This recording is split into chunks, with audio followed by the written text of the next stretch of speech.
자, 여러분 이어서 봅니다. 이어서 보시는데 그 교재 430페이지 펴놓으시고요.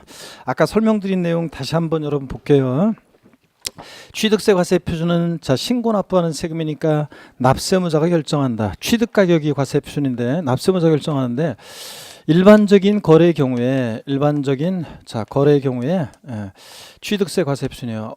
자, 어떻게 결정되느냐? 원칙적으로 아까 배운 것이 납세무자가 신고하는 가액이다. 원칙적으로 납세무자가 신고하는 가액인데 정확히 얘기하면 취득 당시에 납세무자가 신고하는 가액이 과세 표준입니다. 나 1억 원에 취득했다. 그 신고하는 가액이에요. 근데 예외적으로 지방세 과세 시가 표준액이라는 것이 시가 표준액이 과세 표준으로 되는 경우도 있다.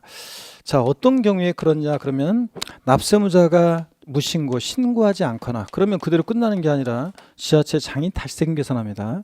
무엇으로 항상 지자체장은 세금 계산한다? 시가 표준액으로 항상.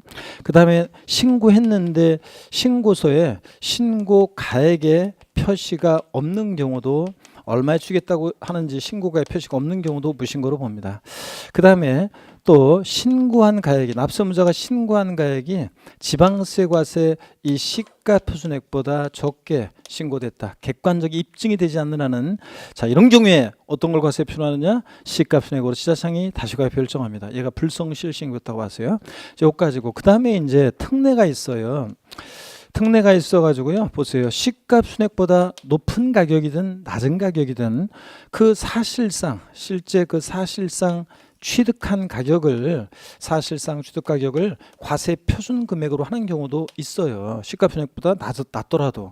근데 이거는 아무 때나 인정 안 해요. 아무 때나 인정하면 뭐 다 그냥 시가 표준액보다 낮게 신고하겠지. 그래서 이것은 객관적인 취득의 경우만 인정을 해요. 그래서 객관적인 취득의 경우만 인정하는데 여러분 한 가지만 이번 순환 다음 순환부터 이제 본격적으로 보고 이번 순환은 용어 익히고 자 스플 보는 게 포인트이기 때문에 다음 순환부터 본격적으로 설명드릴 건데 맛배기로 하나 보겠습니다. 국가나 지자체 조합 등으로부터 국가나 지자체 등으로부터 취득하는 경우입니다.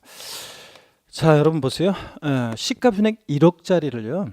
제가 서울특별시로부터 7천만 원에 취득해요. 그러면 공무원들이 다 어디다 적어놨을 거 아니에요. 자 그러면 그 거래 그 가액을 그러면은 자 객관적으로 입증이 돼야 안 돼요. 되잖아요. 그러니까 그때는 그 서울특별시로부터 또는 국가로부터 부동산을 취득했다. 시가 표준액보다 낮은 가격으로 취득했다 할지라도 객관적으로 입증이 되니까 그때는 어떤 걸 과세 표준하냐? 1억 시가 표준액 1억을 과세 표준해요. 7천만 원을 과세 표준해요. 7천만 원을 과세 표준합니다. 이런 경우예요. 그래서 이런 경우들을 우리가 이제 쭉 보게 돼요. 그래서 뭐 수입에 의해서 취득하거나 수입에 의해서 취득하면 수입 신고 필증에 다 입증이 됩니다. 공매나 경매 방법으로 취득하거나 자 공매나 경매 방법으로 취득했다. 자 이런 것도 그래요. 여러분요 시가 표준액 어떤 부동산의 시가 표준액이 예를 들어서 1억 원짜리예요. 근데 자 이게 경매에 넘어갔어요. 경락된 가격이 자 8천입니다. 취득세 과세 표준 금액은 얼마를 과세 표준 금액으로 해야 돼요? 이때는 경락된 가격 8천 이걸 취득세 과세 표준에서 8천 곱하기 세율에서 취득세 계산합니다. 객관적 입증되잖아요. 또 판결문에 의해서 자 취득 가격이 입증되는 경우입니다. 여러분 판결문 그러면 민사소송이나 행정소송 절차에 의해서 확정된 판결문을 의미하는데요. 판사가 시시비비를 가렸어요. 아 이거보다 확실한 게 어디 있어요. 그러니까 판결문에 의해서 취득가액이 입증된다. 그 사실상 취득 가격을 취득세 과세 표준 금액으로 합니다. 근데 이 판결문에서 있잖아요. 이 판결문에서 제외되는 경우가 있어요. 단 화해조서라든가 또 인락조서 또 그 다음에 포기조서 또 그 다음에 자백간주에 의한 이런 경우는 이 판결문에서 제외한다 이렇게 돼 있어요. 자 무슨 얘기냐면 여러분 편하게 한번 들어보세요. 이번 순환은 요 위에 과정까지가 중요하고 요건 이제 편하게 한번 봅니다. 이거는 여러분 우리나라 수많은 1년 동안 한 해 동안에 수많은 법적 분쟁이 발생하는데 민사적인 이제 수많은 법적 분쟁이 발생해요. 그런데 그 모든 법적 분쟁을 정식 재판 절차를 거쳐서 나중에 이제 판사가 뭐 공격방어 변호인 원고 피고가 공격방어하고 나중에 판사가 그 길 잡고 뭐 다 신문하고 그래가지고 나중에 이제 최종적으로 결심하고 그래서 선고를 하고 이런 절차를 거친다. 그러면요 이 수많은 법적 분쟁을 법원에서 어떻게 다 감당해요? 재판 정도 부족하고 판사도 부족하고 안 되잖아요. 그렇기 때문에 우리나라 대부분의 수많은 법적 분쟁은 조종하는 절차 속에 대부분 걸러버려요. 그래서 소송 전취주의라고 그래가지고 정식 재판 전에 또는 재판 중에도요 판사가 양쪽 분쟁 당사자 불러 모아가지고 뭐 줄 거 받을 거 분명하고 다만 액수에 있어서 서로 주장하는 바가 좀 다른데 제가 보니까 조금씩 양보해가지고 그냥 요 정도의 합의 봅시다. 그래가지고 합의 공관을 해요. 그러면 양쪽에서 좋아요. 그러면 그냥 절차 종결이에요. 또 상대방이 어떤 권리를 주장했는데 이 사람이 자꾸 버티고 있어요. 판사가 불러가지고 이쪽에 살짝 흘려요. 계속 끌어봤자 당신이 패소할 가능성이 높다는 것을 넌지시 흘려줘요. 어차피 시간 낭비 계속 끌어봤자 돈 낭비 뭐예요. 그러니까 그냥 받아들여요. 인낙 상대방의 주장을. 포기, 권리 제기했다 포기합니다. 자백간주. 예를 들어서 3회 이상 재판에 불출석이에요. 그럼 보세요. 이 사람이 3회 이상 재판에 불출석에 그러면 이 상대방의 주장을 이 사람이 자백한 것으로 간주해서 절차 종결됩니다. 그러면 이런 것들은 지금 보세요. 대충 얘기를 들어보니까 정식 재판 전에 또는 재판 중에 조종하는 절차 속에서 나온 거예요. 그러니까 사실상 그 취득 가격을 객관적으로 증명할 수 있는 서류가 되겠어요, 안 되겠어요? 안 되지. 자, 그렇기 때문에 시험에서는 나온 적이 있습니다. 어떻게 나왔었냐면 한번 보세요. 시가 순액 1억짜리인데요. 화해 조소상으로 입증되는 가격이 시가 순액에 미달하는 경우에도 화해 조소상 입증되는 가격을 취득세 과세 표준 금액으로 한다. OX예요. X입니다. 이 화해 조소상으로는 이 취득 가격을 객관적으로 증명할 수 있는 서류가 안 되잖아요. 그러니까 자, 화해 조소상으로 입증되는 가격이 시가 순액에 미달해. 그럼 뭘 과세 표준한다? 시가 순액을 과세 표준 금액으로 합니다. 아셨죠, 여러분? 시험은 그렇게 나오는 거예요. 그래서 화해 조소상으로 입증되는 가격이 시가 순액에 미달하는 경우에도 그 화해 조소상 입증되는 가격을 취득세 과세 표준 금액으로 한다. X입니다. 화해 조소상으로 입증되는 가격이 시가 순액에 미달하면 객관성 없으니까 뭘 과세 표준한다? 시가 순액. 이렇게 겁니다. 그 다음에 법인 장부에 의해서 입증되는 경우, 법인 장부로 취득 가격이 입증이 돼요. 법인 장부로 입증되는 경우, 법인이 계약의 일방 당사자일 때, 여기 보세요. 법인이 계약의 일방 당사자예요. 그래서 법인과의 거래로 뭘 취득했다. 법인 간에 A 법인과 B 법인 간의 거래로 뭘 취득했다. 이렇게 계약의 일방 당사자가 법인이 나오면 그 법인의 법인 장부로 입증된다고 봐서 사실상 취득 가격을 취득세 과세 표준하고요. 또 하나가 더 들어가요. 근데 이런 것은 이제 여러분들이 좀 나중에 제가 설명을 드릴게요. 부동산 거래 신고 등에 관한 법률에 의해서, 그냥 듣기만 하세요. 지금은 부동산 거래 신고 등에 관한 법률에 의해서 신고서 제출해서 이제 포인트는 검증받은 취득의 경우인데요. 이게 포인트인데 검증받은 취득의 경우인데 요 객관성이 있다고 하는 건데 뭐 아직은 뭐 여러분들이 정확히 모르셔도 되고요. 자, 한번 보세요. 이런 거예요. 예를 들자면 자, 여기 봅니다. 어떤 지역이 있잖아요. 어떤 지역에 땅값이 이 정도 가격대에 있었어요. 그런데 땅값이 이 정도 가격대에 있었는데 대형 국책 사업이 이 동네에 유치된다고 소문이 나면서 땅값이 막 올라갔습니다. 이 정도 가격대의 시가가 형성됐고요. 이 시가를 반영해서 지방세 과세 시가 순액이 산정고시가 됐어요. 그런데 나중에요. 대형 국책 사업이 옆 동네 뺏겼어요. 그래가지고 이 지역 땅값이 다시 막 내려갑니다. 그래서 시가 순액보다 더 낮은 가격대 거래가 있었고 공인중개사가 거래를 중개했고 신고서 제출했고 이게 포인트예요. 관계당국에 의해서 검증을 받습니다. 맞아. 한창 대형 국책 사업 때문에 막 땅값 막 투기라고 하면 안 되지. 우리는 투기 아니구나. 투자 광풍이 막 불어가지고 이 지역 땅값이 한참 올랐을 때를 반영해서 지방세과세 시가 편익이 산정고시 되는데 지금 이거 무산돼서 더 땅값이 내려갔을 것이다. 검증받은 경우에는 이 신고가액을 사실상 취득가격으로 해요. 그래서 사실상 취득가격으로 하는데 여러분 사실상 취득가격이란 말 속에는요 이런 말이 숨어 있다고 생각하시면 돼요. 시가 표준액에 관계없이 이 말이에요. 시가 표준액보다 높든 낮든 시가 표준액에 관계없이 이 말이 숨어 있다고 생각하시면 돼요. 그 시가편액 관계없이 그 신고가액을 취득세 과세 표준 금액으로 해요. 자, 이런 얘기입니다. 그래서 자, 취득자가 그 신고세 제출해서 검증받은 취득의 경우는 요 신고가액을 취득세 과세 표준화하는 경우도 있어요. 이게 그래서 이게 이제 일반 근데요 아까 원칙 취득자가 신고한 가액이라며요. 취득세 과세 표준. 예. 그럼 그거하고 어떤 차이점이 있냐? 이 신고가액은 보세요. 우리가 이제 나중에 이제 제가 요건 지금 핵심 요약 정리에 없는 내용이에요. 왜냐하면 한번 그냥 대충 드러났다가 여러분이 꼭 기억할 것은 이제 다른 내용들이 있고 저 위에 있는 앞에까지 설명한 내용이고 이런 것들은 대충 한번 봤다가 이제 정교하게 다음 순환부터 이제 배울 건데 여기 보세요. 일반적 거래의 경우에는 여기 보세요. 일반적인 거래의 경우하고 그 다음에 부동산 거래 신고 등에 관한 법률에 따른 여러분들이 지금은 이제 뭐 법률도 낯설은데 중개사법에서 이제 배우고 이제 그렇게 할 건데 법률도 낯설죠. 부동산 거래 신고 등에 관한 법률에 따른 부동산 거래 신고인데 여기가 포인트예요. 검증받은 이 취득의 경우에는요. 검증받은 이 취득의 경우에 요거하고 비교를 해보면 일반적으로는 납세무자가 신고한 가액과 지방세과세 시가순액을 비교합니다. 그랬더니 시가순액이 더 높아요. 신고 가액보다 시가순액이 더 높다. 그러면은 무엇을 과세 표준한다고 아까 배웠어요? 이럴 때는 둘 중에 어떤 걸 과세 표준해요? 신고가액 8천, 시가순액 1억. 그럼 뭘 과세 표준해? 시가순액을 과세 표준합니다. 근데 이번엔 반대로 신고가액이 시가순액보다 높게 신고됐어요. 뭘 과세 표준해요? 원칙 신고가액을 과세 표준합니다. 그래서 결론, 이 표현이 시험에 나온 적도 있는데 신고가액과 시가순액 둘 중이요. 일반적 거래는 둘 중 어떤 거?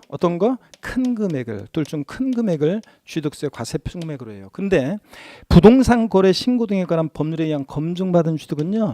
신고가액과 시가순액 있잖아요. 자, 그런데 시가순액에 미달해 신고가액이. 그러더라도 이 검증받은 취득의 경우는 이 신고가액을 사실상 취득가격으로 해서 이 신고가액을 과세 표준합니다. 그래서 그러면 어떤 차이점이 있냐고 시험에 나올 때는요. 시험에 나올 때는 개인 간 거래인데 자, 단서가 딱 붙어요. 단 부동산 거래 신고 등에 관한 법률에 의해서 검증받은 취득임 그러면은 그때는 이 부동산 거래 신고 등에 관한 법률에서 검증받은 취득이다. 그러면 그때는 이제 객관성이 있으니까 이 신고가액을 시가편액 관계없이 과세 표준 금액으로 합니다. 이해되십니까, 여러분? 그런 말이 없어. 그냥 일반적으로 개인간 매매야. 그러면 그 신고가액이 시가편액 미달한다고 돼 있으면 뭐가 과세 표준이고 시가편액이고. 아시겠습니까, 여러분? 이런 겁니다. 그래서 여러분들이 나중에 제2에서 이제 객관적 취득 그러면 다음 순환부터 이제 배우는 게 제2에서 객관적 취득 나왔다. 국, 수, 공, 판, 법.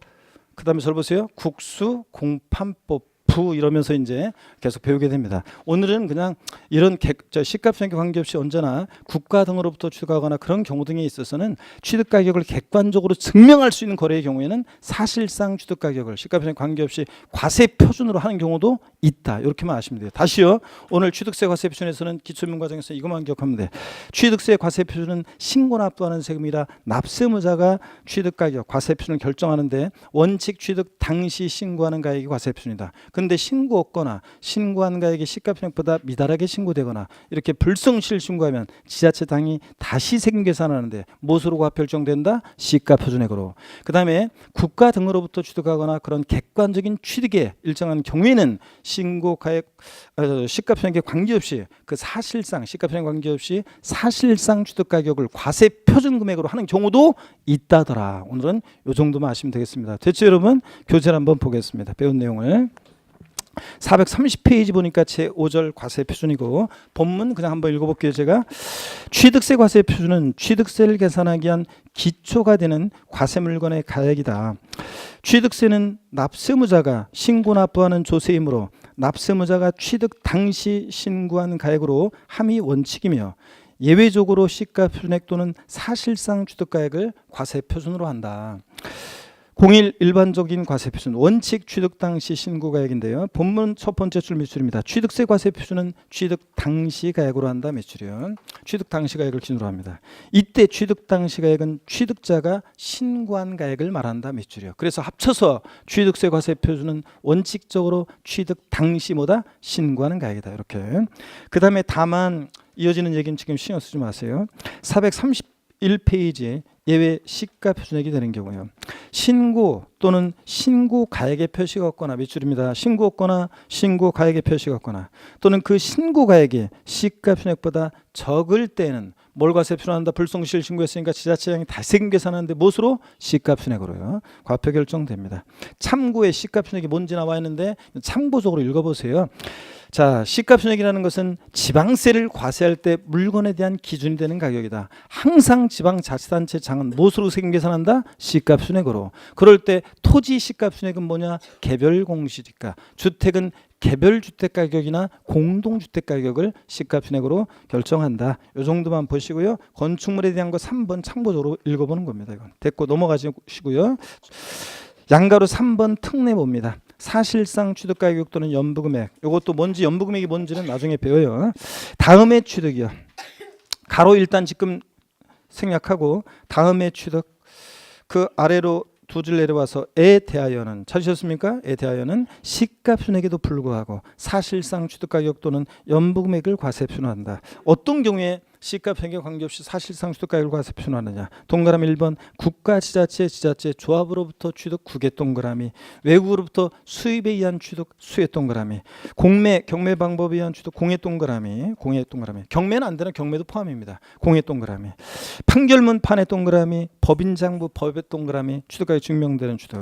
5번 부동산 거래 신고 등에 관한 법률 부의 동그라미 머리 글자 신고서에 출해서 검증받은 취득 검증의 동그라미요. 자, 이렇게 해서 이제 나중에 다음 순환에 객관적 취득 나오면 국수 공판법 부 이래서 이런 경우는 사실상 취득가액을 과세 표준합니다. 이런 것들을 배우게 됩니다. 자, 이렇게 해서 보셨고 432페이지 나머지 신경 쓰지 마시고 넘어가서요.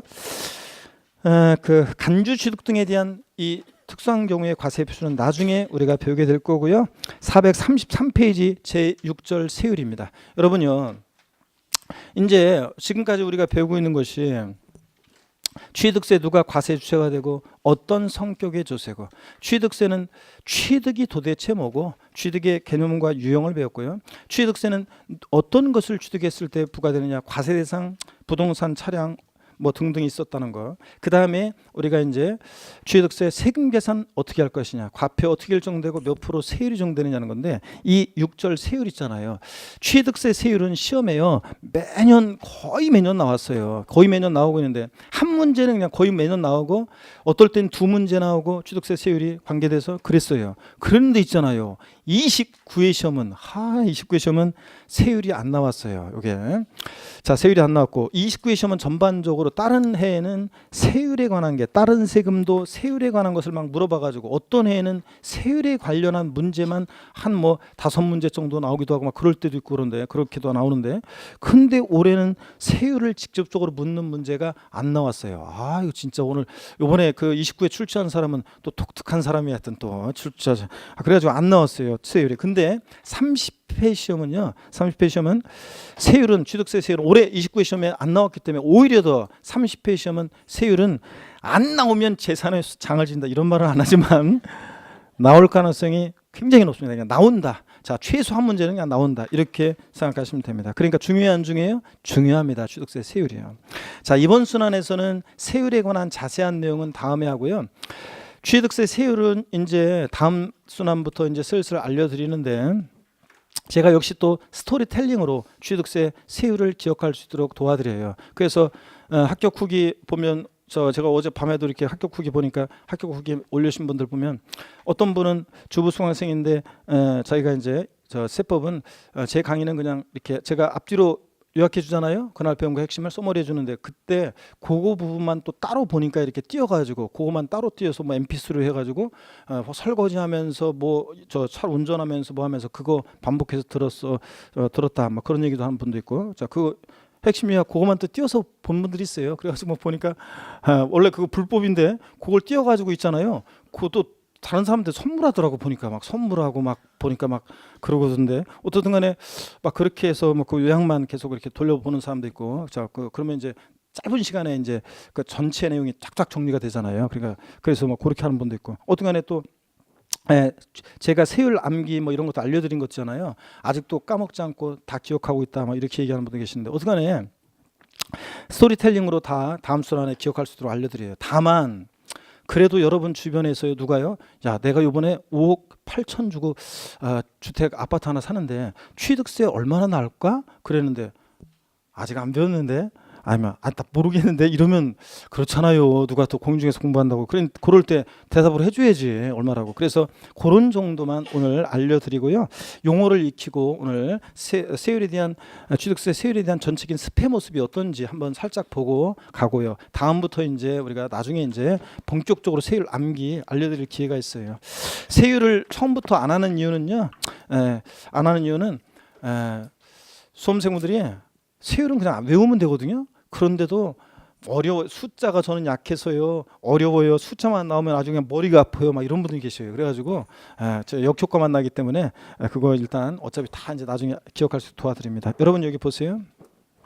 취득세 세율 제가 좀 용어 설명 드리고 한번 보겠습니다. 취득세는 세율 구조가요, 세율이요 차등 비례세율 구조로 돼 있다 이렇게 얘기해요. 차등 비례세율 구조로 돼 있다. 자, 그러면 이번 순환에서는 이제 비례세율이 뭔지 용어를 좀 익히고 가겠습니다. 여러분 여기 보세요. 그래프가 이렇게 있는데요. 이쪽 함수가 과세 표준이에요. 과표 크기예요. 취득세 과세 표준은 취득 가격이 되겠죠. 그 다음에 이쪽 함수는 세율입니다. 자, 그럴 때요 미리 말씀드리면요, 일반적인 토지나 일반적인 건축물, 상가 같은 그런 건축물이나 일반적인 토지, 일반적인 부동산을 취득할 때 취득세는요 세율이요 미리 말씀드리면 4%예요. 4%. 통상적으로 적용되는 세율이 4%인데 1억짜리 내가 부동산을 취득했어요. 4% 세율 적용됩니다. 5억짜리 부동산을 취득해도요 취득세는 4%가 적용돼요.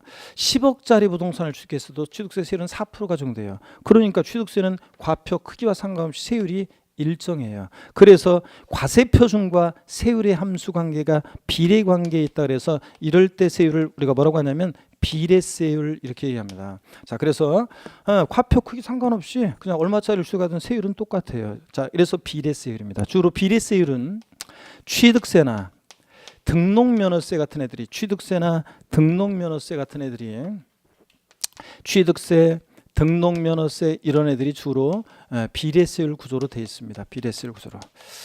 자, 근데 등등 봅니다. 그래서 취득세 문제에서 일단 이 얘기 설명드리고, 자, 근데 또 보세요. 과세 표준 금액이 커지면서 세율이 높아지는 게 있습니다. 과표 커지면 세율이 이렇게 과표 커지면 더 높은 세율 적용받는 누진적으로 증가하는 세율을 우리가 누진세율이라고 합니다. 자, 그럴 때 주로 누진세율은요 재산이나 소득에 부과하는 세금들이 주로 그래요. 그래서 재산세, 또 종합부동산세, 종합부동산세, 또 그 다음에 양도소득세처럼요 주로 재산이나 소득에 부과하는 세금들이 누진세율 구조로 되어 있습니다. 당연하지. 왜 그러냐? 여러분 1억짜리 주택 갖고 있는 사람하고 10억짜리 주택 갖고 있는 사람하고 재산세 똑같이 부과하면 되겠습니까, 여러분? 안 되지. 자, 그 다음에 연봉 1,000만 원 버는 사람이랑 연봉 1억 버는 사람이랑 소득세 똑같이 부과하면 되겠습니까, 여러분? 어떤 분은 고개를 끄덕이시는데 안 되지. 진짜 당연히. 자, 그러면 안 되죠, 여러분들. 그래서 주로 재산이나 소득에 부과하는 그런 세금들이 주로 누진세율 구조로 되어 있습니다. 물론 나중에 이제 배우는 것이 재산세나 양도소득세는 누진세율을 기본으로 하지만 비례세율이 적용되는 경우도 있긴 있어요. 그렇지만 취득세나 등록면허세는 하여튼 문제에서 취득세나 등록면허세 문제에서 취득 가격에 따라서 세율이 높아진다거나 이러면 틀립니다. 자, 세율이 일정합니다. 그래서 비례세율입니다. 근데 제가 일반적인 상가나 토지, 부동산을 취득하면 취득세 4%라고 그랬잖아요. 그럼 이번에 한번 보세요. 일반적인 토지가 아니라 농지를 매매 같은 유상승계 취득, 매매로 취득했다 그러면 미리 말씀드리면 3%예요. 농지가 아닌 토지를 매매로 취득하면 4%인데 농지를 매매로 취득하면 미리 말씀드리면 3%입니다. 그럼 보세요. 1억짜리 농지를 취득했을 때 3% 정도입니다.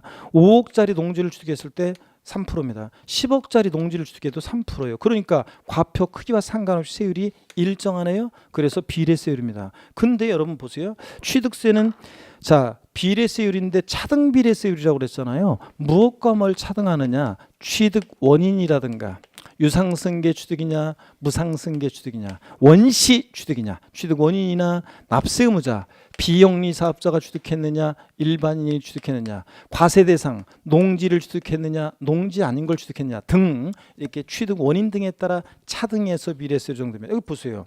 똑같은 토지인데 비례세율이에요. 자, 농지냐 아니냐에 따라서 차등해서 비례세율 정도이기 때문에 취득세는 세율 구조가 어떻게 돼 있다? 차등 비례세율 구조로 돼 있다 이렇게 얘기합니다. 이해되십니까 여러분? 비례세니까 취득세는 과표 크기와 상관없이 세율이 일정해. 근데 과세 대상이나 취득 원인 등에 따라 차등해서 비례세율이 적용된다 그런 얘기입니다. 그 다음에 취득세는요, 세율이 크게 세 개 덩어리로 돼 있어요. 자, 여기 봅니다. 취득세는 크게 세율이 표준세율, 법령에 의해서 통상적으로 적용되는 세율인데요. 표준세율, 그 다음에 중과세율, 세율을 무겁게 매기는 중과세율, 또 그 다음에 또 특례세율, 이렇게 해가지고 취득세는 크게 세율이 세 개 덩어리로 되어 있습니다. 여러분, 세 개 덩어리 되어 있어요. 그런데 표준세율이라는 것은 뭐냐면 여기를 봅니다. 법령에 의해서 통상적으로 적용되는 세율인데 지방자치단체장이 세율을, 자, 이 통상적으로 적용되는 표준세율에 대해서 다르게 적용할 수 있는 세율인데 얘는 취득 원인 등에 따라서 좀 이따 보겠지만 취득 원인 등에 따라서 이제 다양합니다. 자, 다양해요. 근데 다양한데 지방자치단체장이 이 표준세율의 50% 범위 내에서 플러스 마이너스 50% 범위 내에서 있죠. 범위 내에서 더하고 빼고 가감 조정할 수 있어요. 더하고 빼고. 자, 그래서 세율을 탄력적으로 적용할 수 있다 이렇게 얘기하는데, 가감 조정할 수 있는데, 그러면 여러분 보세요. 1억짜리 어떤 부동산을 취득했어요. 그러면 서울하고 경기도하고 각 다르냐? 즉 무슨 얘기냐? 일반적으로 부동산 취득하면 취득세 표준세율이 4%인데 여기에 플러스 50% 하니까 4%의 절반은 2%니까 플러스 50% 하니까 최대 그러면 6%.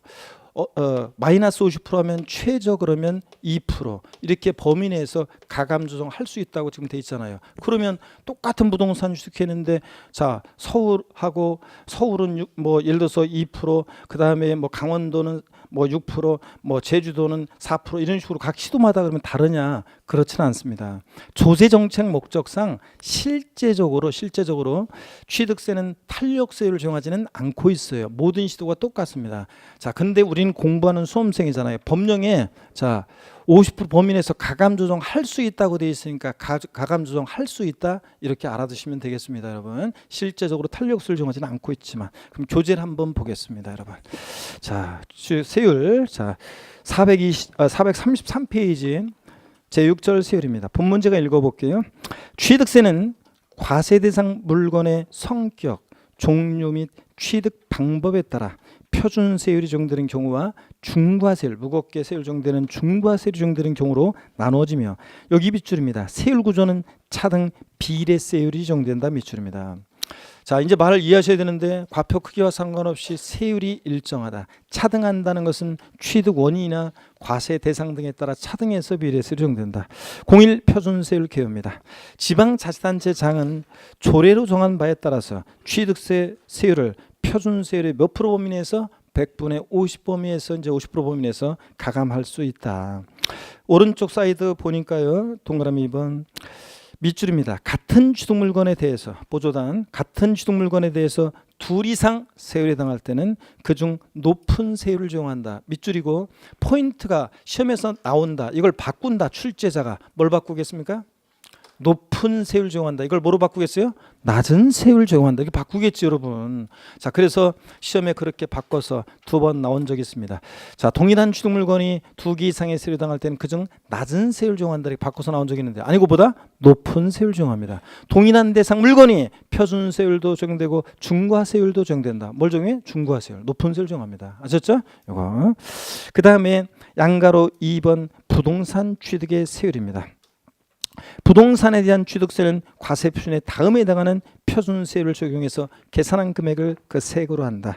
그래서 취득 원인 등에 따라 다양한데, 유상승계 취득 있잖아요. 거기 제목 유상승계 취득 옆에다가 여러분이 뭐라고 써놓냐면, 유상승계 취득 옆에다가 이렇게 써놓습니다. 우리가 유상승계 취득의 예가 뭐냐?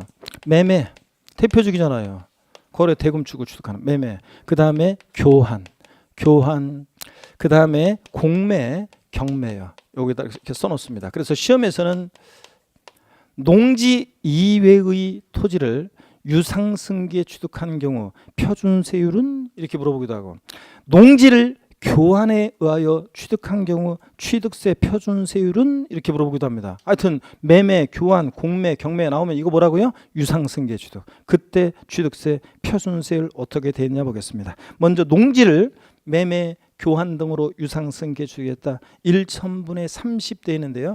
우리 취득세에서, 우리 주로 세법에서 세율은요, 천분율 단위로 표시되어 있어요. 천분의 30, 천분의 40, 천분의 28 이런 식으로. 근데 우리가 공부할, 시험도 그렇게 나와요. 천분율 단위로. 근데 우리가 공부할 때는 백분율로 공부합니다. 천분의 30이니까 몇 프로의 백분율로 하면 3%. 그 다음에 니은번 봅니다. 주택이요. 주택을 유상거래로 매매, 교환, 공매, 경매 등으로 취득했다. 그럴 때는 취득 가격에 따라 달라지는데 한번 보겠습니다. 유상거래를 원인으로 취득 당시 가액이 매매, 교환 등으로 주택을 취득 당시 가액이 6억 원이 아닌 주택을 취득할 때는 1천분의 10. 몇 프로입니까? 1%.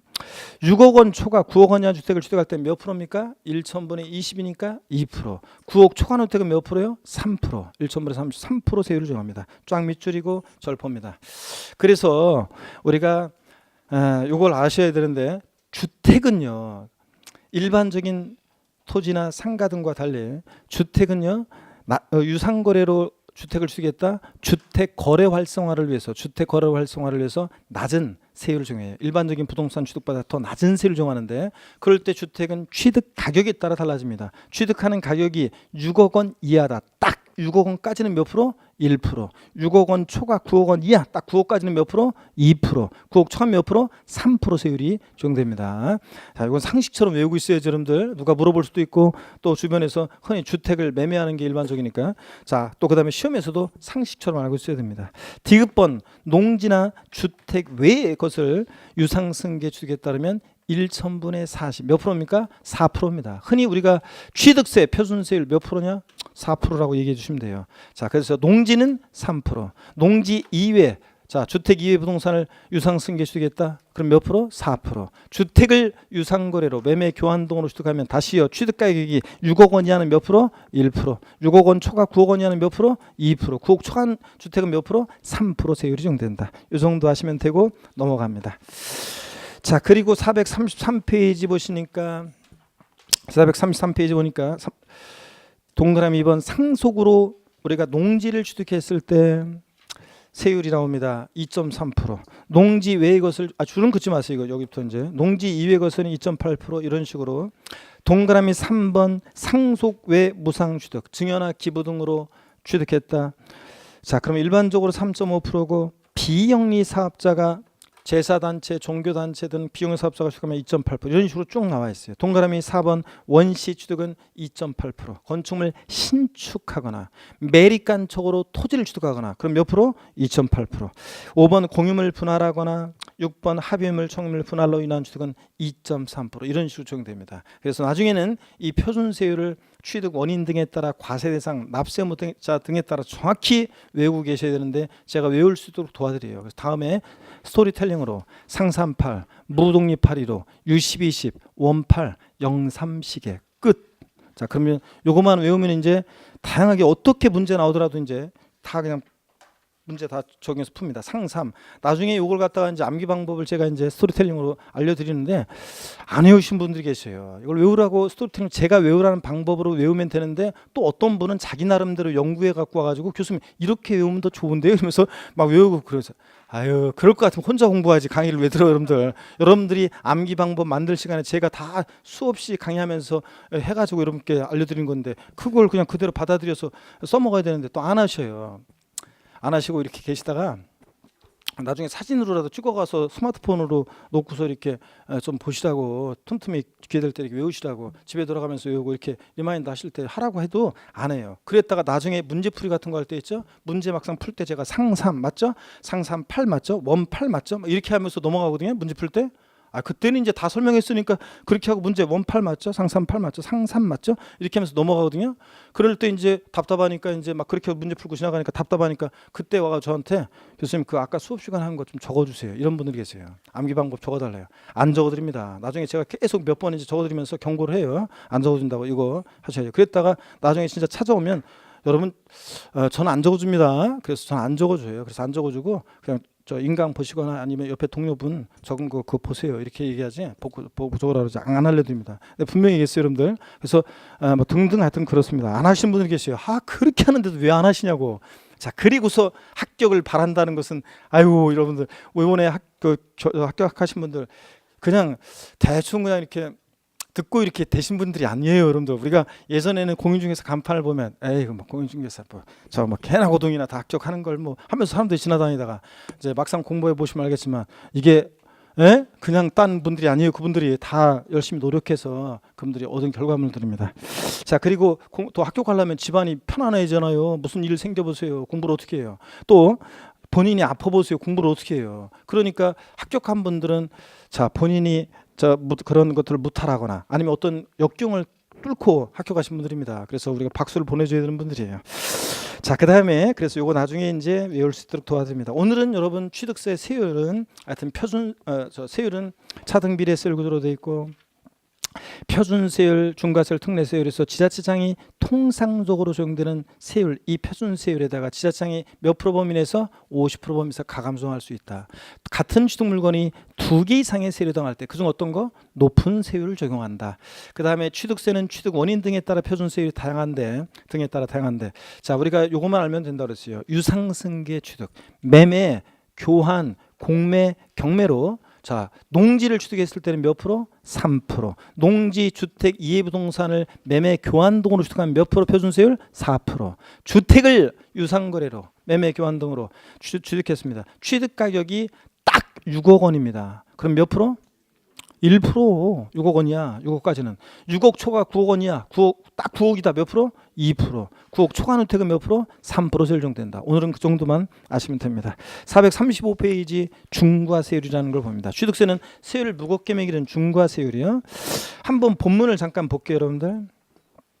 취득세는 사치성 재산이라는 것을 취득하는 경우와 과밀옥적 원역으로의 인구 경제력 집중 규제와 지방으로의 분산을 촉진하기 위해서 특정한 취득 재산에 대해서는 세율을 무겁게 매기는 중과세율을 적용한다 그랬는데 거기 1천분의 20이 가로 하나 있네요. 이거 왜 이게 거기 들어갔지? 그건 중과기준세율이고 1천분의 20대 있는 거 있잖아요. 지워버리세요. 이거 중과기준세율이라는 거지. 그거는 중과세율하고 구분되는데 이게 왜 여기 들어가 있지? 1천분의 20 이걸 지워버립니다. 1천분의 20 지워버립니다. 1천분의 20을 지워버리고요. 자, 그래서 이제 해놓고 1천분의 20 가로 내용을 지워버립니다. 그냥 이게 나중에 중과기준세율이라는 걸 배우는데 그거하고 지금 헷갈리게 돼 있네요. 자, 지우시고요. 그 다음에 여러분 봅니다. 취득세는 세율을 무겁게 매기는 경우가 있는데요. 자, 무겁게 매기는 경우가 있는데 중과세율이라는 게 있는데 무겁게 매기는데 어떤 경우에 중과세 하느냐? 취득세 중과세율이요. 그냥 여러분 오늘은 그냥 스플 한번 보겠습니다. 자, 취득세 중과세율은 크게 3개 덩어리로 돼 있어요. 어떻게 돼 있냐면 사치성 재산이라는 게 있어요. 지방세에서 사치성 재산이라는 것을 취득했을 때. 또 그 다음에 과밀 억제 권역 내 중과세가 있습니다. 과밀 억제 권역 내 중과세. 자, 여러분 있잖아요. 우리나라 대한민국에서요. 서울, 인천, 경기도요. 이 수도권 서울, 인천, 경기도 어떤 의미가 있냐? 인구와 경제력이 자 대부분이 다 거의 절반 또는 절반 가까운 또는 이런 것들이 자 다 어디에 몰려 있어요? 서울, 인천, 경기도 수도권에 몰려 있습니다. 우리나라 인구와 경제력이. 그랬을 때 이런 데서 공장이 지어지거나 늘어납니다. 또는 본점용 주사무소용 빌딩이 지어지거나 늘어납니다. 그러면 인구 집중, 경제력 집중 문제가 더 심화될 거 아니에요? 그래서 특정 자산 취득에 대해서 중과세를 하는 겁니다. 자, 과밀옥적 내 중과세가 있고요. 또 그다음에 대도시 내 중과세가 있습니다. 대도시 내 중과세. 여기서 말하는 대도시는요. 여기서 말하는 대도시는 큰 도시를 말하는 게 아니라 주로 수도권 정비계획법에 의한 과밀역적 온역을 말해요. 그러면 과밀역적 온이라고 하지 왜 대도시라고 표현을 달리느냐? 그럴 만한 이유가 있어요. 그런 것들은 우리가 다음에 있잖아요. 자, 2010년도까지 제가 나중에 또 말씀드리겠지만 취득세하고 등록세라는 게 있었는데 이게 통합되면서 이제 자 이렇게 좀 달리 됐습니다. 하여튼 이렇게 사치성 재산에 대한 중과세, 과밀역적 온역 내 중과세, 대도시 내 중과세로 크게 세 개 덩어리 나눠진다더라. 요거는 과밀역적 온역 내 중과세, 대도시 내 중과세 나중에 배울 거고요. 오늘은 제가 사치성 재산, 요거는 제가 용어를 좀 설명을 드리겠습니다. 요 사치성 재산은 나중에 재산세나 종부세에서도 또 공부할 때 필요하기 때문에 지금 알려드립니다. 자, 여기 보세요. 사치성 재산이라는 게 있습니다. 지방세, 사치성 재산. 요 개념은 중요한데요. 어떤 게 사치성 재산이냐? 자, 종류를 제가 좀 소개해 드리겠습니다. 먼저요. 별장이라는 거 사치성 재산입니다. 별장. 그럼 별장 그러면 주택이에요. 별장은 주택인데 다만 세대원들이 상시 주거용으로 사용하지 않고 휴양이나 피서, 놀이 등의 용도로 사용되어지는 주거용 건축물과 부속 토지를 별장이라고 합니다. 별장 그러면 우리 딱 떠오르는 이미지가 있죠. 뭔가 스쳐 지나가는 게 있잖아요. 경치 좋은 산간, 해변, 휴양지, 멋진 집이 딱 떠오르잖아요. 근데 꼭 그런 것만 별장이냐? 아니에요. 서울 강남구 역삼동의 상업 지역에 오피스텔이 있는데 주거용 오피스텔입니다. 가끔씩 누구를 은밀히 만날 때만 이용해요. 그럼 뭐가 된다? 별장입니다. 미국의 재미동포가요. 재미동포 한 사람이 인천공항 가까운 송도에 아파트를 하나 사가지고요. 한국에 들어올 때요. 거기서 한두 달 있다가 갑니다. 그러면 그런 송도에 있는 아파트도 뭐가 된다? 별장이 됩니다. 그래서 별장과 일반 주택에 대한 구별 기준은 어디 있느냐로 구별하는 게 아니라 상시 주거용에 사용하느냐 안 하느냐에 따라서 상시 주거용에 사용하지 않으면 뭐가 된다? 별장입니다.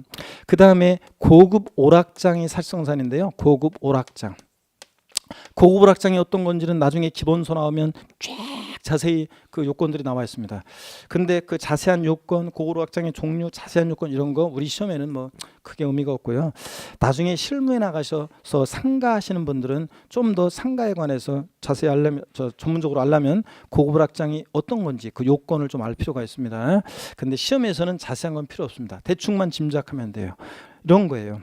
룸사롱, 단란주점, 카지노, 빠진고, 슬롯머신 없어, 캬바레, 나이트 뭐 이런 것들입니다. 심지어는 나중에 기본서 나오면 이런 것도 있어요. 특수 목욕장. 그래가지고요. 특수 목욕장 그러면 왠지 고급 스파 시설이 설치되어 있는 목욕장이 떠오르는데 그런 게 아니라요. 이런 거로 짐작하시면 돼요. 남자가 목욕하러 들어가는데요. 여자가 바로 뒤따라 들어오는 목욕장. 뭐 이런 거 생각하면 돼요. 어떤 분들은 구체 그런 게 어떤 거냐고 나한테 물어보는 사람이 있는데 여러분 신랑한테 물어보세요. 신랑분한테 자세히 알려줄 거니까. 자, 그래서 나한테 묻지 말고 그래서 그런 거 짐작하시면 됩니다. 등등 그런 게 고급 오락장이에요. 대충 감오셨죠? 그러면 돼요. 자세한 건 필요 없고요. 그 다음에 골프장이요. 골프장. 골프장은 회원제로 운영되는 골프장이 사치성 재산이에요. 그런 거지. 중과세 대상이지. 간이 골프장이라든가 퍼블릭, 대중 골프장 있죠? 이런 것들은 사치성 재산이 아닙니다. 또 일정한 요건을 갖춘요. 고급 선박이라는 게 있어요. 고급 선박. 우리가 나중에 이제 요건 배울 건데요. 비업무용 자가용 선박으로서 지금 적지 마세요. 비업무용 자가용 선박으로서 그러니까 연구용 선박, 학술용 선박, 영업용 선박은 제외되고 비업무용 자가용 선박으로서 시가 순액 3억 원을 초과하는 선박인데요. 고급 선박. 자, 요거. 그다음에 고급 주택이라는 게 있어요. 고급 원자재를 사용한 주택이 아니라 일정한 요건이 있어요. 고급택.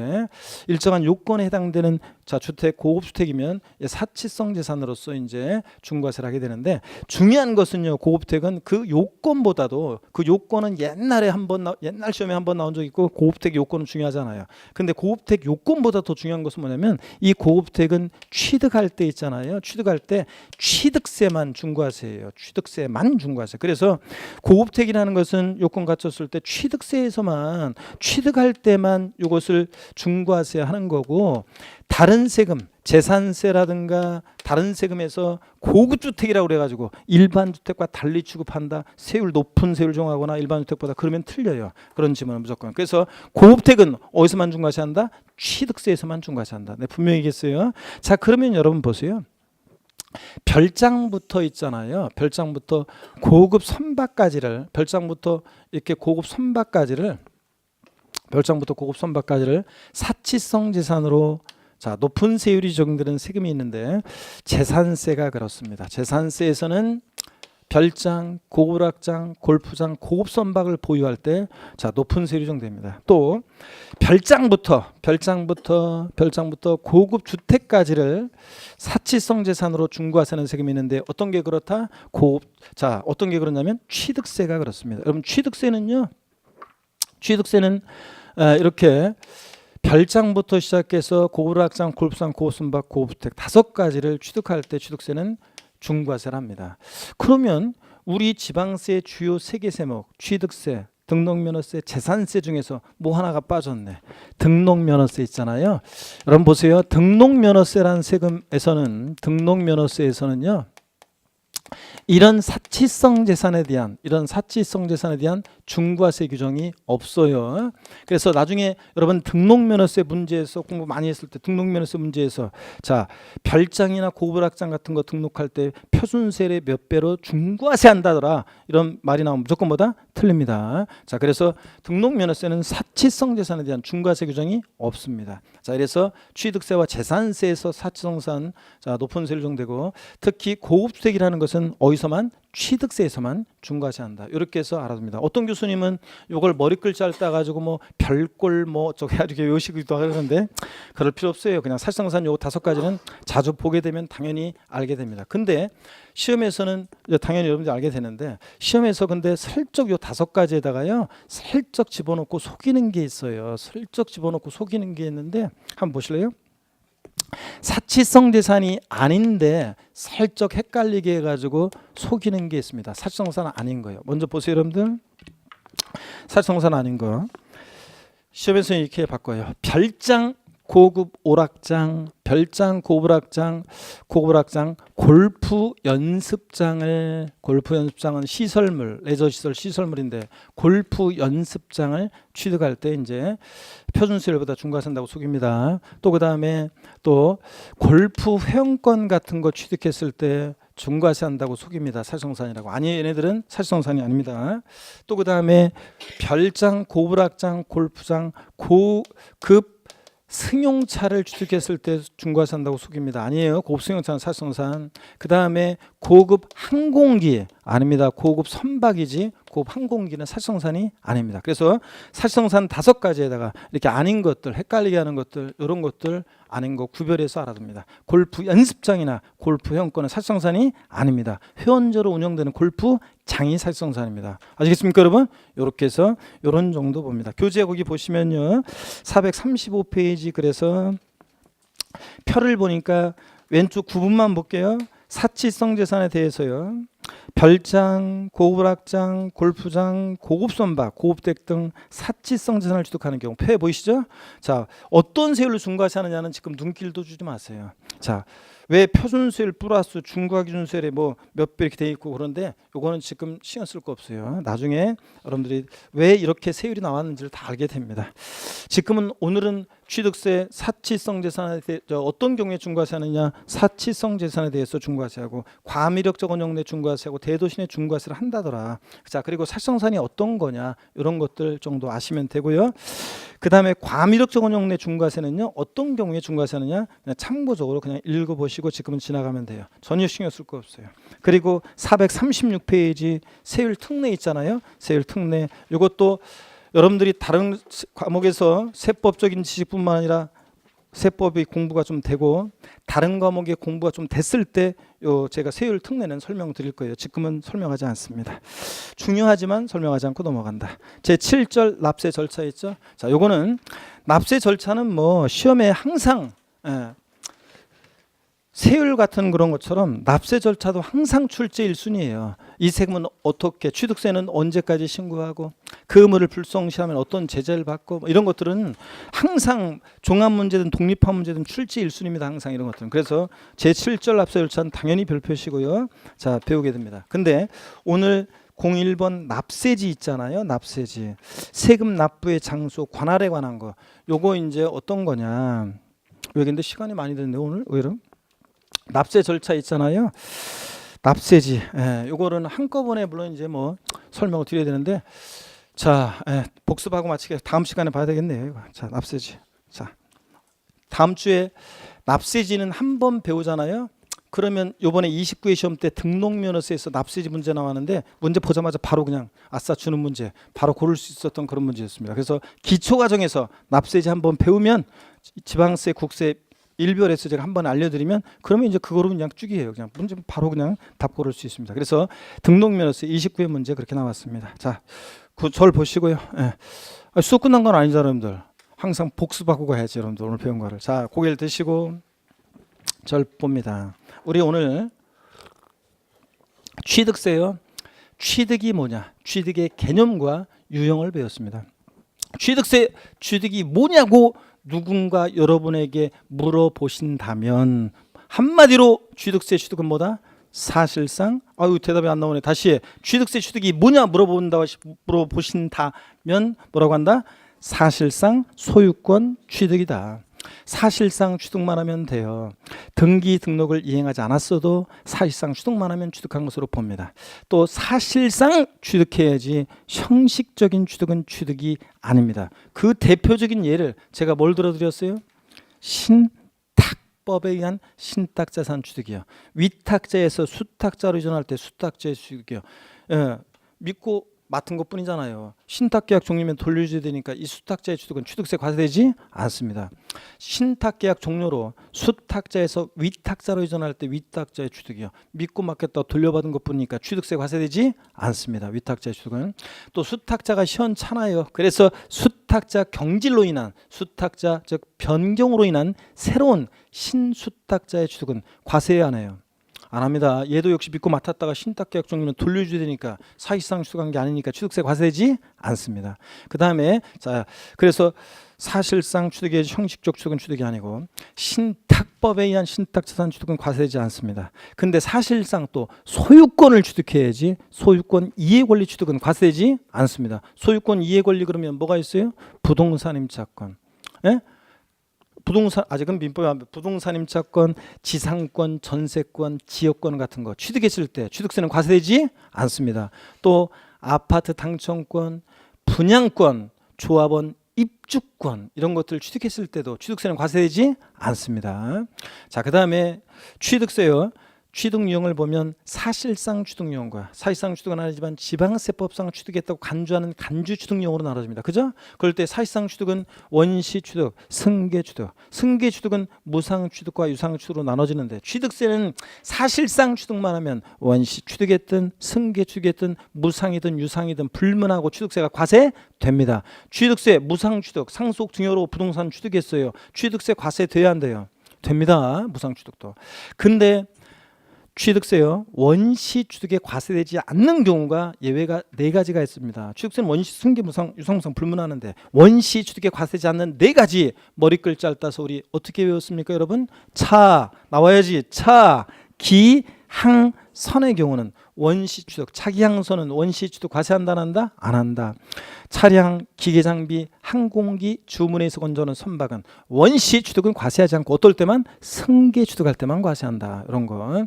그 다음에 이런 사회통념상의 사실상 취득은 아니지만 지방세법상 취득했다고 간주해서 취득세 부과되는 경우가 있는데 대표적인 거 하나만 기억하면 돼요. 오늘은요. 토지 지목 변경으로 가액의 증가가 있을 때요.